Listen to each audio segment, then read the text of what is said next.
bago mag-pandemya. Ang first project ni Golden Bay itong Aspire Corporate Plaza.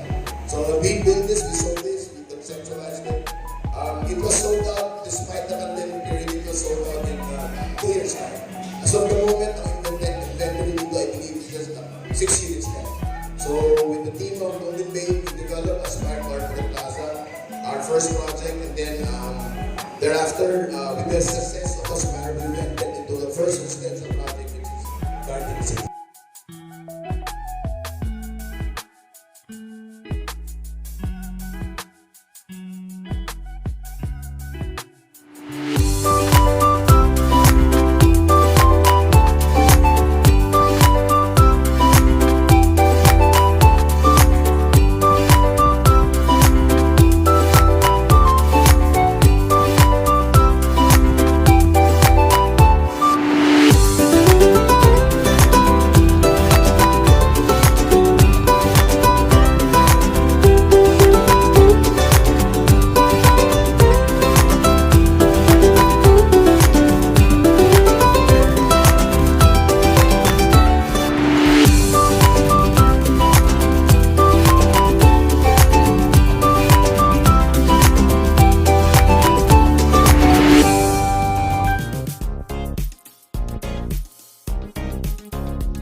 Shirt now, just to let you know that Filipino Homes is a member of Acres. I am not the president of Filipino Homes, I'm only the national president of Acres. And Filipino Homes is a private entity, it's a business organization. And our organization, Filipino Homes, is a part of Acres. We are a member of Acres, in which I am the president. Alright, now, probably you're here trying to understand what real estate is all about.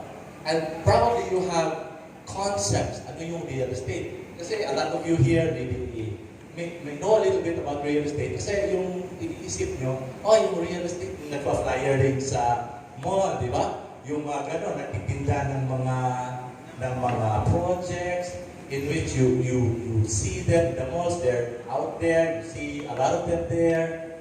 And that is basically the idea that you have in mind right now. But real estate is actually more than that. It's a very exciting business. And a lot of us here have made their fortune in real estate. A lot of us here became millionaires because of this one. And we're very proud to say, when we started Luzon, we already have seen many millionaires getting their fortune in real estate. And I would like to give that to you. And precisely why we're here, because we want all of us here to become millionaires. Don't you, right? So, alright, this afternoon, if you really want to become a millionaire, like any other business, you really have to understand what does it take to become a businessman. So let me just get you through how do we start becoming a millionaire in real estate. We start by becoming our understanding of ourselves. So by the way, just to really give you a brief background, I have to skip this one. That's Richard Gomez. You can skip that one. I'm a business columnist for the Freeman and Philippine Star for 18 years. I've been into sabbatical for 2 years na sa Philippine Star, but I'll be writing back again probably by January. I'm just really too busy. So for 18 years, I wrote my research regarding the trade and industry. I had also the opportunity to work with foreign trade publications in which I also wrote for them. Entrepreneur Magazine, I also wrote for them before. I don't know if Entrepreneur Magazine is still there. I wrote for a lot of other magazines in which I put there some of my findings when it comes to business trends, when it comes to what's in today. Is it going to be the future of the industries? Going to be what industries are going to be? I make forecasts in relation to what industries that would make it big in sometime in the future. So part of what I do is to really make a forecast. And many of those forecasts that I made were bought by mga corporations. So I served the top 50 corporations before. Many of my market research were bought by them. They wanted to see, whether or not they are in the position to really become this big, knowing that this is actually the industry trends and everything. So a lot of things that I did in the past. Now, the reason why I'm into real estate, because in my course of research, I realized that real estate is going to be the next big thing in the Philippines. And as a matter of fact, if you look at the numbers, okay, kasi I also look at trade and industry performances, okay? So if you think about it, ang performance ng real estate, hindi pa rin siya nag-down. It's been like this for some time, pero hindi pa rin nag-down. Alright, so what's the reason behind it? Because we have a very good market. And when we say that we have a very good market, ibig sabihin, mayroon tayong mga buyers. Diba? Kasi pag nag-negosyo tayo, we're always in the look for buyers, right? Here, in real estate, the buying, it never stops. The reason being is because, the population has also grown. Secondly, people are also investing in real estate. And more importantly, real estate is part of every man's dream to own more than one real estate. Okay? Kasi, hindi ibig sabihin, may bahay ka na, you will not need any more real estate. You will need more real estate. And that is how it is in the Philippines today. Okay, next slide. Yeah. So I want you to think about,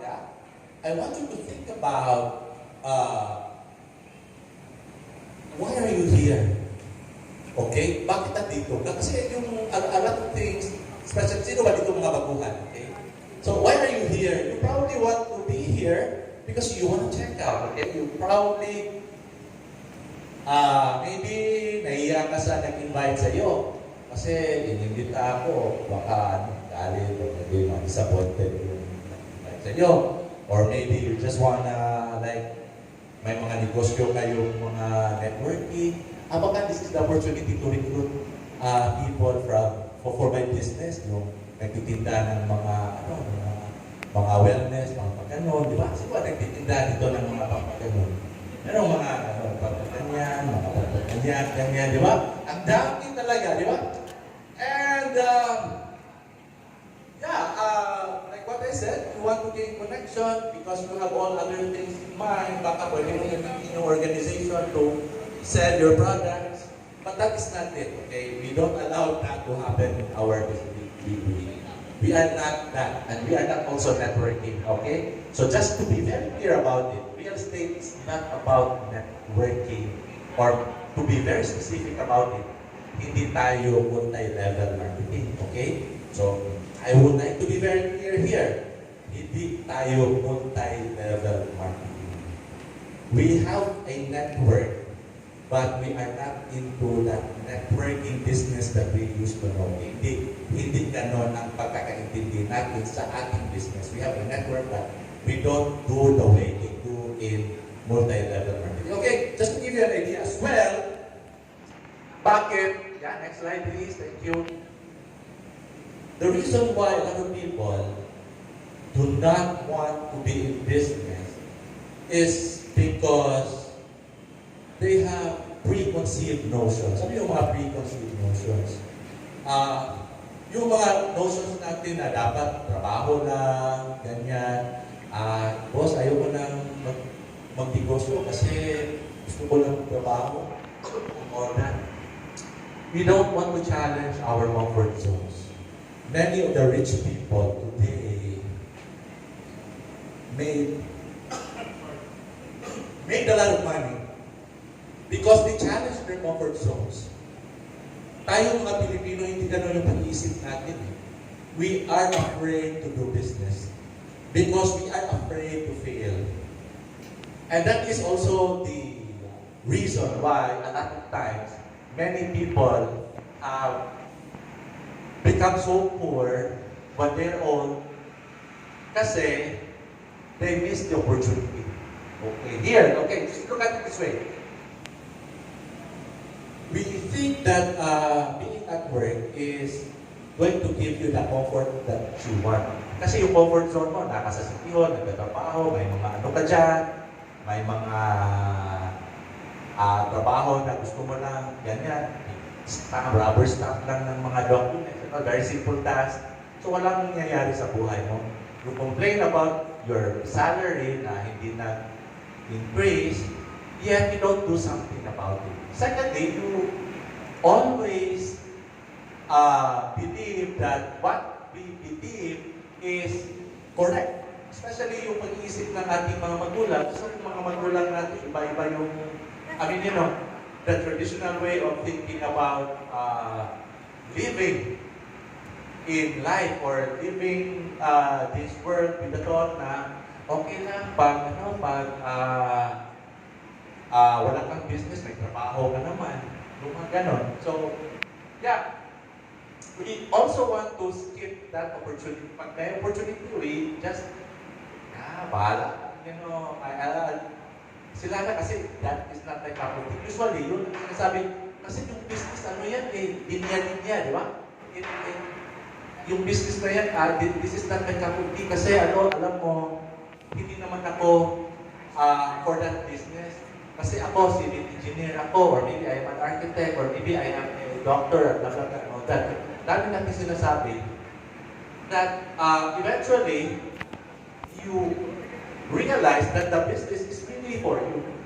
Because a business is always a choice.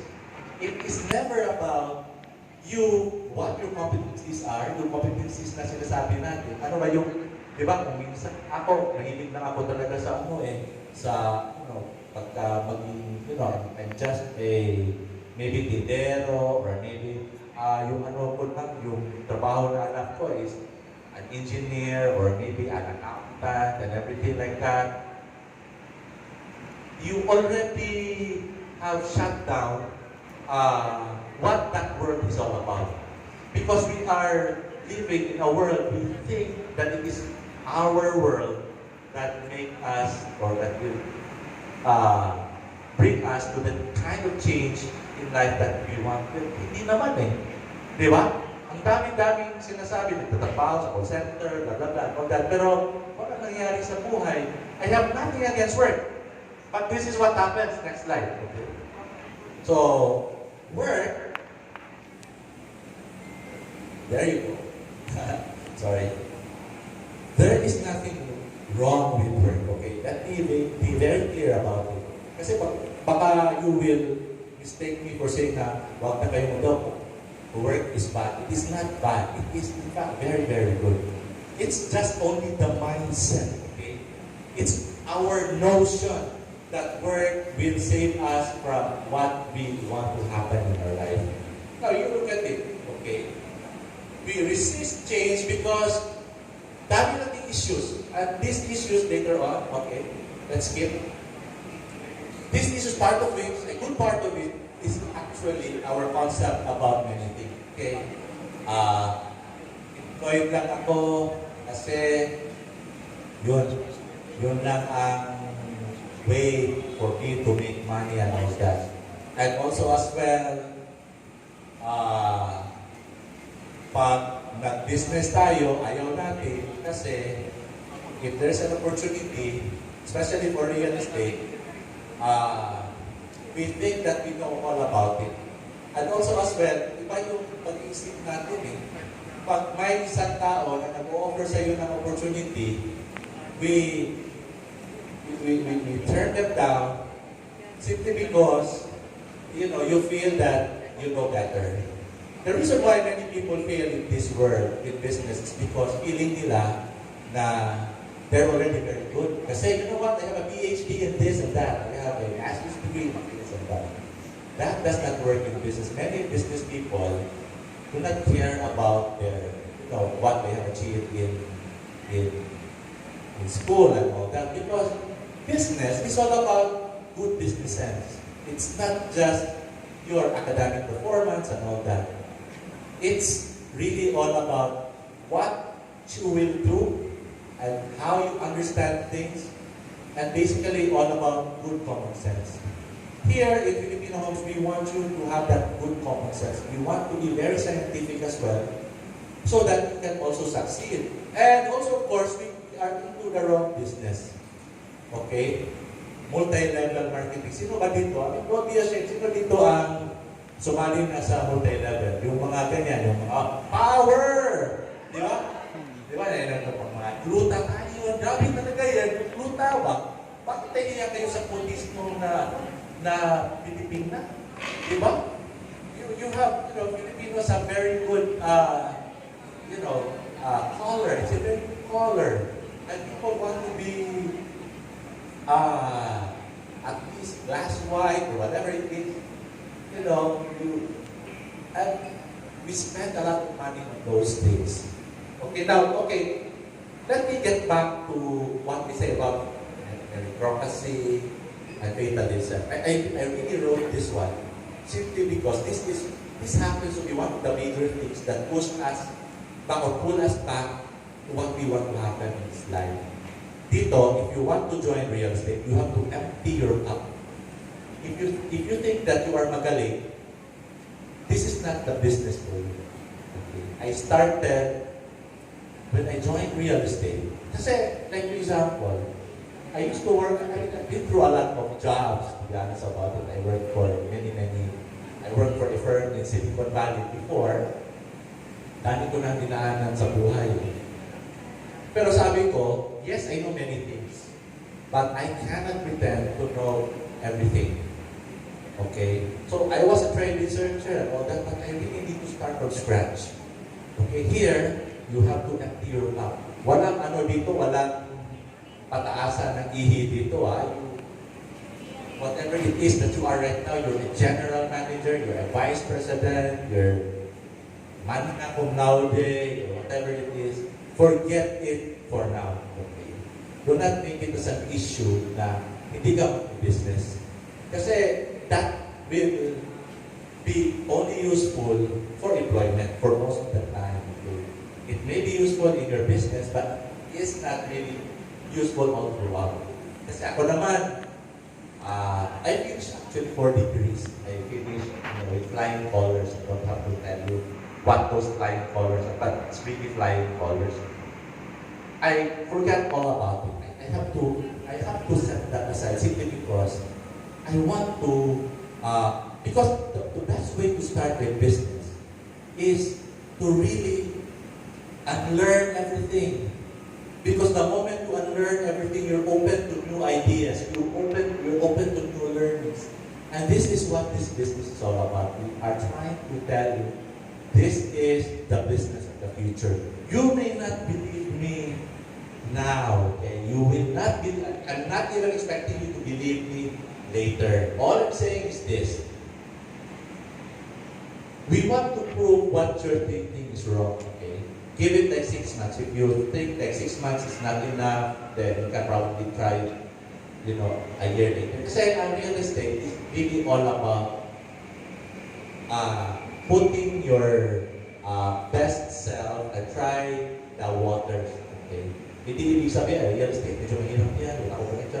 Dami nating mga issues sa buhay, di ba? That is not it. You really have to try. You have to really go through all the steps to succeed. And these steps are not just steps that we require of you. These steps were made for you to succeed. Because they are not just stupid steps, okay? They were born out of experience. We made it. We want to be very scientific. Remember, business has to have science in it. Because for you to be able to reach from point A to point B, you really have to understand how to go to the next, to point B, di ba? How do you get to Manila? You fly or maybe take a boat. So those are very important things that you want to understand. There are steps to becoming successful here. And I want you to really open your mind about what we are about to say. This is not hype. I don't want to hype. Yes, a lot of us here became millionaires. And a lot of us here have, become already who they are right now because of real estate. But I want to prove to you when you are already here with us. Okay? Okay. Next slide. So, yeah, So, kasi I have a thing to catch. So,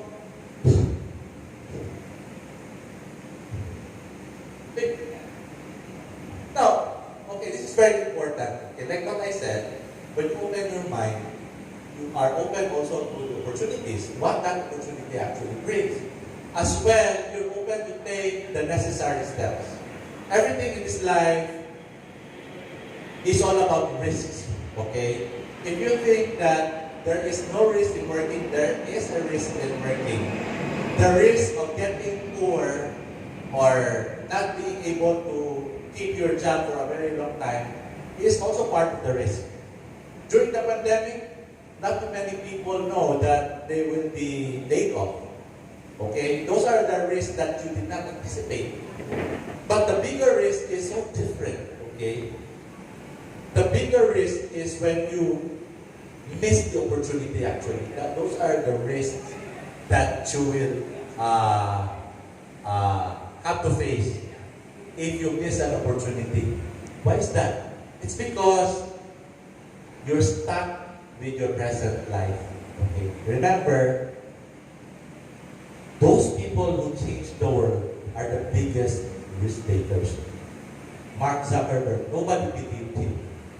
Elon Musk, nobody believed in electric vehicles, nobody believed in satellite or even flying out of space to reach to Mars and eventually live in Mars. Can you just imagine that?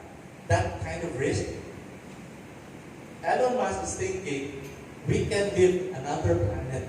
And nobody, and people laugh about it, but he put a good, amount of money there, billions, just to prove to the world later that he is right.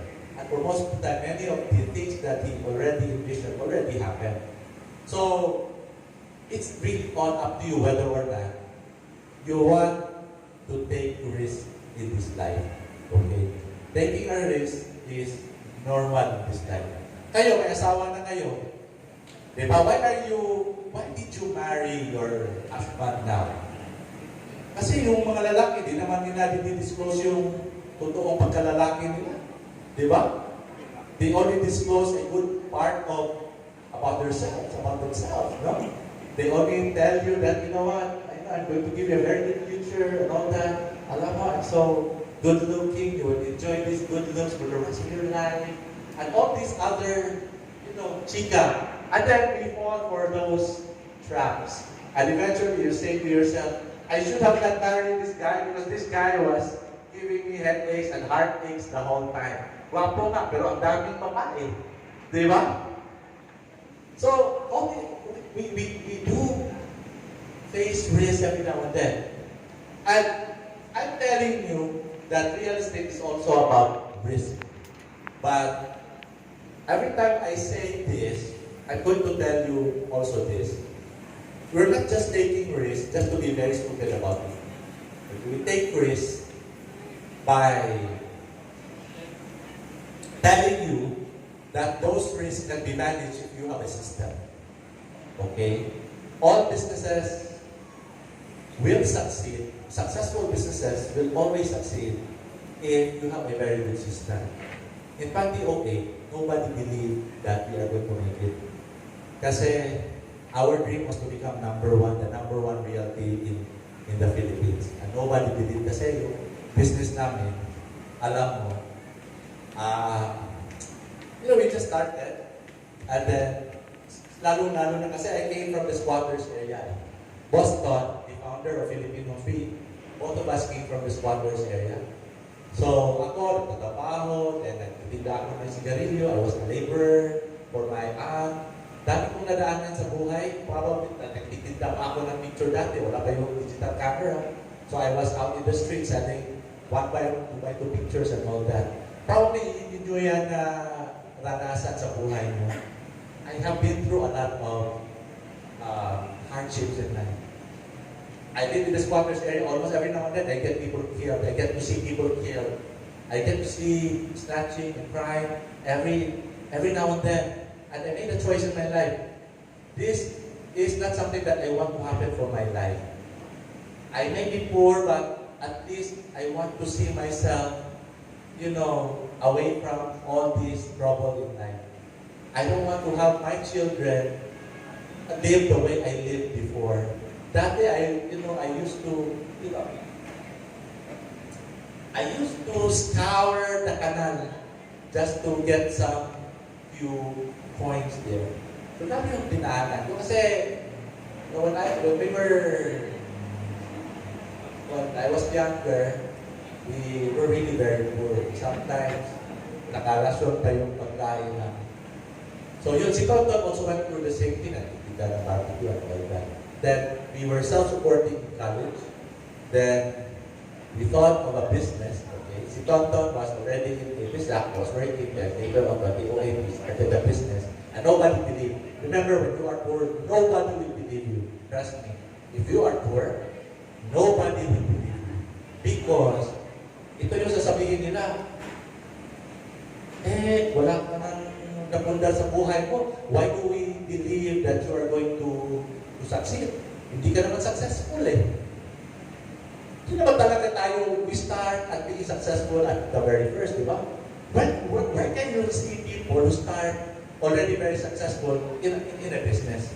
We always start with the fact that you are already not successful. Correct? So, hindi ibig sabihin na hindi ka successful sa buhay, you cannot be successful later. You can be successful. Okay, this is what happened to us. So, to cut the long story short, 2 years later, when nobody believed in us to be number one, we're already number one in the Philippines. We already are all over the Philippines. And I just want to tell you how proud I am. Kasi yung mga agents ko, like for example, si Boss Gilbert, you will get to know him later, are seeing a transformation in their life. They sell something like 2.8 billion a month. Just imagine, 1.4 billion a month, average sales niya. Sometimes it's hard to believe, 1.4 billion? That's crazy. That's too crazy. It's unbelievable. Di ba? So, say, kasi when you sell like 1.4 billion naman, parang imposible eh. Di ba? Impossible. Parang, you might say to me, you're just hyping or you're just lying and all that. But, folks, it's true. You can check. You can check our records. You can check with the developers. And you will understand also later that it is possible to make such production of 1.4 billion. It is very, very possible here in Filipinos because like what I said, we must be open to the idea, be teachable, and have that kind of thinking now.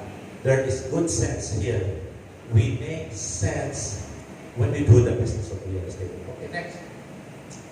Alright, this is the risk, okay? If you think that your job will keep you alive when you're 60 or will give you a good retirement when you're 60, think about it.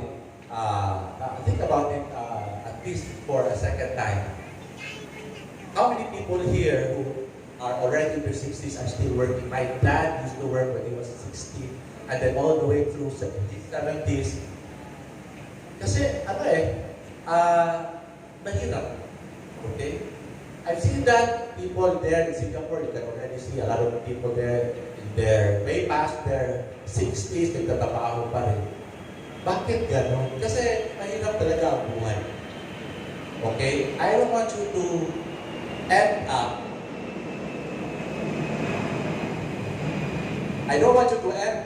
regretting the opportunities that you have missed. Okay? Next. And why real estate? Okay? Why real estate? Yes, this is it. You will succeed because we have the market. Sinasabi ko kanina, we already have the market. Don't you know that the market is so big that we cannot contain it? Filipino cannot contain the market. So this is a very big industry that it is also a perpetual business. Meaning to say, kahit mamatay naman dyan, people will never stop asking for real estate. They will, kahit mamatay ka, you even need real estate. Kasi saan ka ililibig? Di ba? You will need a space for you to have your final moments on this planet. Di ba? You need real estate. The moment you are born and the moment you die, real estate will always haunt you. Okay? So that is really the reality. And also, of course, we have the competency. What do you mean by competency? Competency means we have the skills, we have the ability, we have the capacity, we have the experience, we have the system. And yeah, I'll talk about system. We have that. Because a business can only prosper if you have a good system. Not just any system, but a good system. Our system has been built over the years. We try to improve it every now and then. And it is still in a continuous improvement simply because we want you to be ahead of the others. Okay? Filipino homes right now is actually 20 years ahead of the others. And you are very, very lucky because we made it like that. So that you can be not just at par with them, but way, way above their capacity to perform. Tayo dito, gusto ko talaga, if the average agent makes like 5 to 10 million in performance every month, dapat, you have to be 20 times better. Okay? So yun ang goal namin. And frankly speaking, I don't want to waste my time talking to you, giving seminars and all that, na hindi kayo magkakapera. Okay? So, let me just tell you straight, okay? I will be very frank and I would like to be, let me just give you some, I like to brag about it. Okay? Spare me the bragging rights for now, okay? I make very good seminars. I'm the head of training for Filipinos. So every time you attend my seminar, if you are to really hire me, because I used to be paid 15,000 an hour per person during the time when I was attending seminars before. So I was a corporate trainer before. Then right now, I already stopped that one. I changed my model. I don't want to be paid. Because many people would like to come up with a seminar only to make money out of it. And then later on, they blame those speakers simply because wala naman ako talagang natutunan or perhaps I don't see any results. Di ba? Here, you will not, the moment you attend my seminars, wait, wala naman ko hinihingi pera. If you don't make money, wala naman kayong binabayaran. All I'm saying is the moment you attend my seminars later, I have my seminars in the future, you will realize or you will come to understand that my seminars are really worth pursuing. Okay, so I want you to understand that our model is the moment you learn, you will earn. That is our model. Ayaw namin magpapabayad. Okay? Kasi hindi naman kami talaga seminar provider. Okay? Next. Okay, ito yung market. Sinasabi ko kanina, ito yung market. So, can you just imagine, you almost have 2 trillion pesos in money. Overseas remittances. Oh, these are our markets, the OFWs. 60% of OFWs are actually investors. They're not just buying houses, they want to invest. Okay, can you just imagine how much money is being remitted every year by OFWs? These are our natural markets. Okay, so where are you in this part of the money? Okay, kayo dito sa Manila ba, you're very, very lucky. Ang problema namin sa Visayas at Mindanao, wala kaming inventories. Ano ibig sabihin ng inventories? Dito sa Manila, the moment you wake up, you already see tall buildings. Sa amin hindi yan eh. Hindi ganun. If you go to Mindanao, the moment you wake up, yung makita mo mga farmlands, mga bahay ng mga natin, ng mga silingan. Ano yung silingan? Kapitbahay. Yun na talaga makikita nila. But how is it that they were able to make good money in real estate? Wala naman talaga all buildings doon. Here, you're sitting on a gold mine. Okay? So this is really your best chance to take advantage because you already have a lot of products here.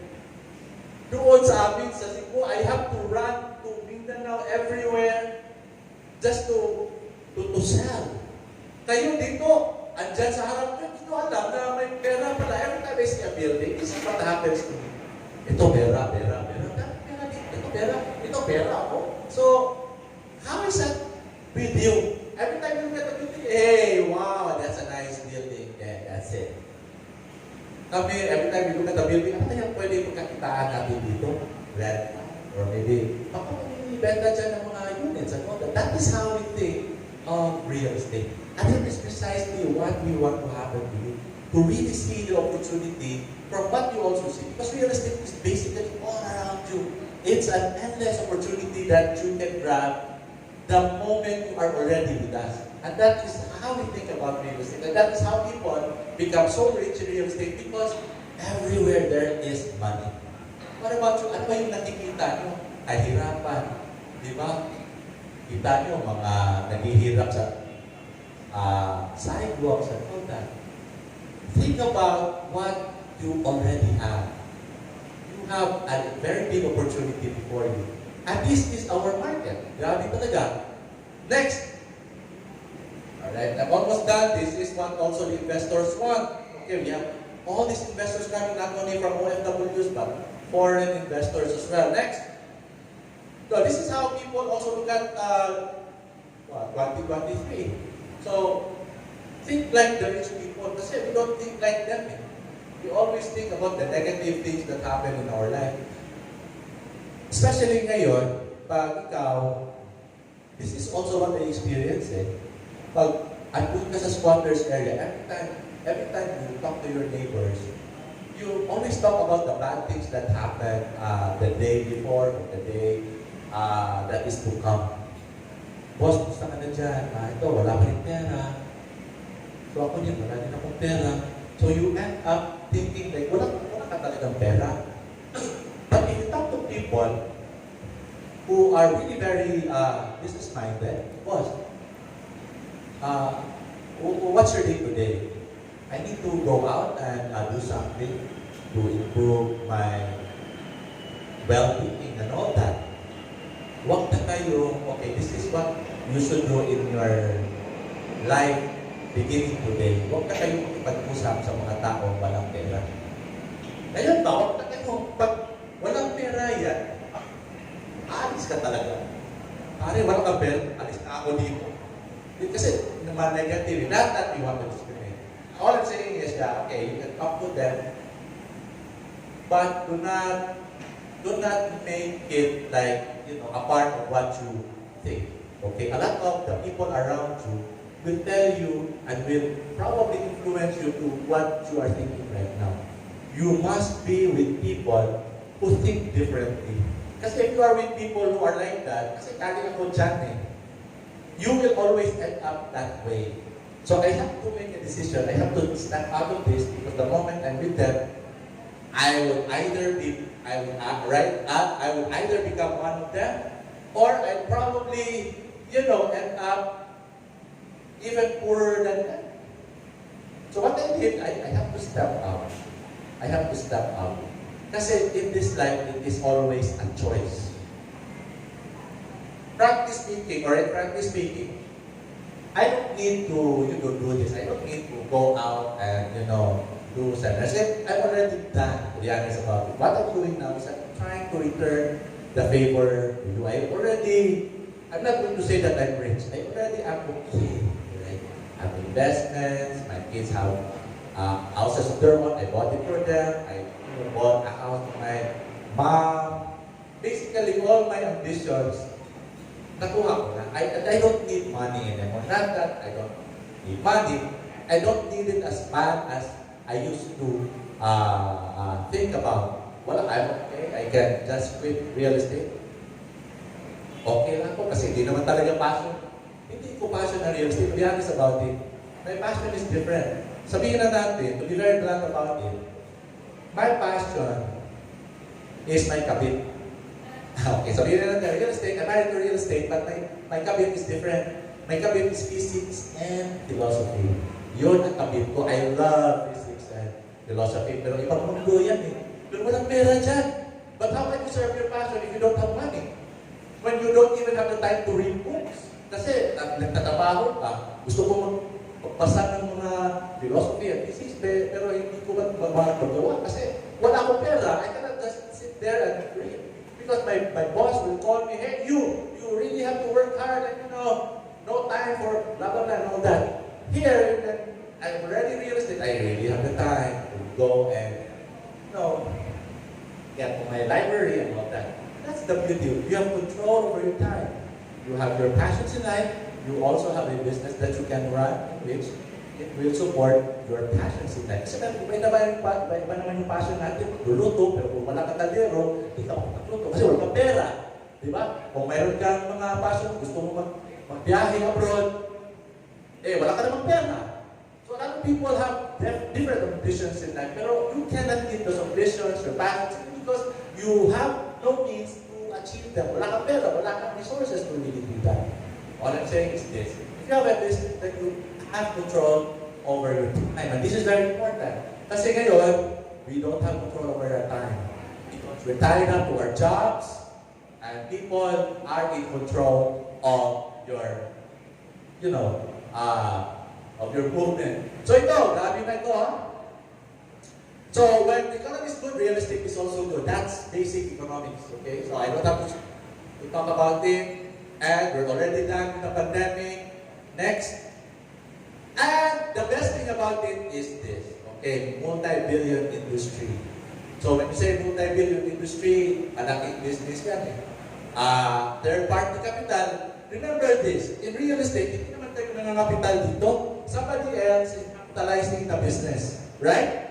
Bakit sila, they put billions, habang kayo, walang nang kayong pinupundar na pera dyan. Pero the people who are into real estate put billions to the business. And why is it that way? Because they believe in real estate. What about you? Kasi a lot of people are takot sa real estate. Sir, magkakamahirap dyan. Yeah, you look at it. Why is it that these people are willing to put their billions in real estate habang kayo, natatakot. Okay? Thirdly, perpetual inventory. Ito ang sinasabi ko, pag kahit mamatay ka, real estate, you're already there. That's going to be the business that you can pass on. Okay? And this is also something that I really like about. Kasi every time, there was one, I was really very moved kasi I have a client. I sold her a very small house actually. Then, I saw her on Facebook na while she was pregnant, then she got that kid already in the house, may mga pet siya, and all that. So, nagpapasalamat siya, sir, I'm really very thankful because I have nurtured my family with the house that you gave or you suggested to us. We really love the location and everything, and grabe yung, the moment we help a family find a house of their own, it's already a very big achievement.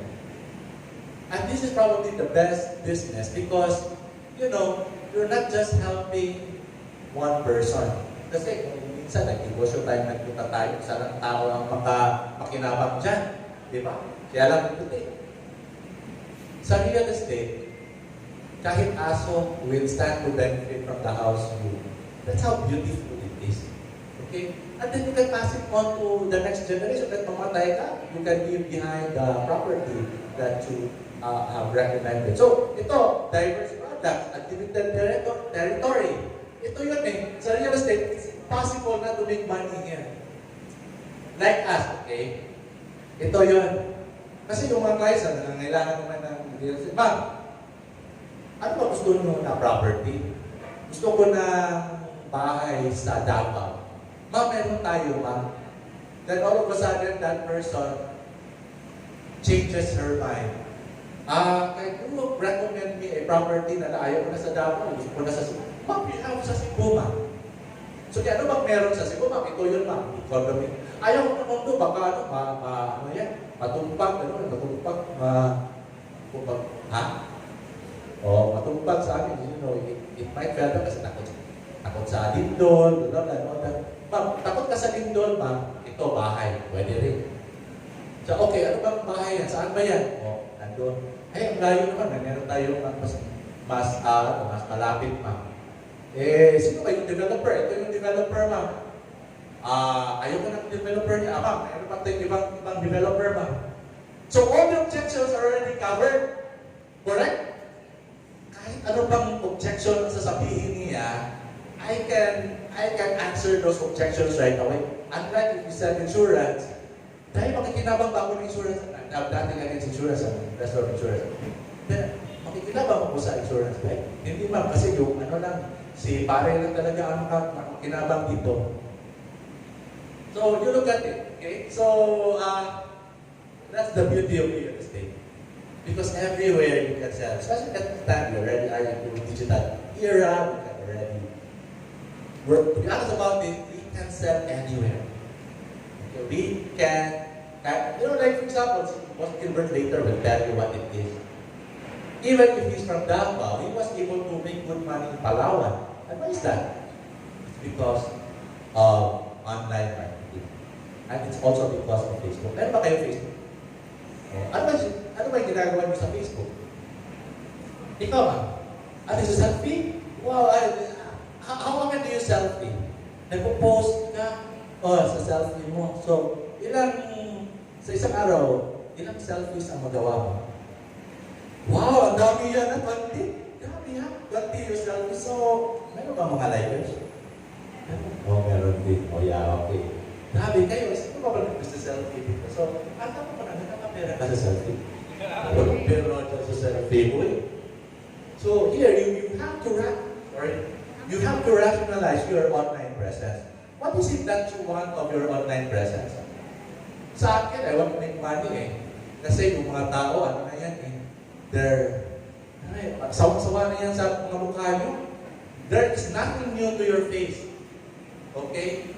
The only something new to your face is the date in which you took that picture. But, what do you get out of it? Likes? Bakit pa tayo gusto? What do you get out of the likes? Kasi a lot of people really want to post pictures. There's nothing wrong with posting pictures. But the thing is, what is your motive? That you really have to do it the whole time.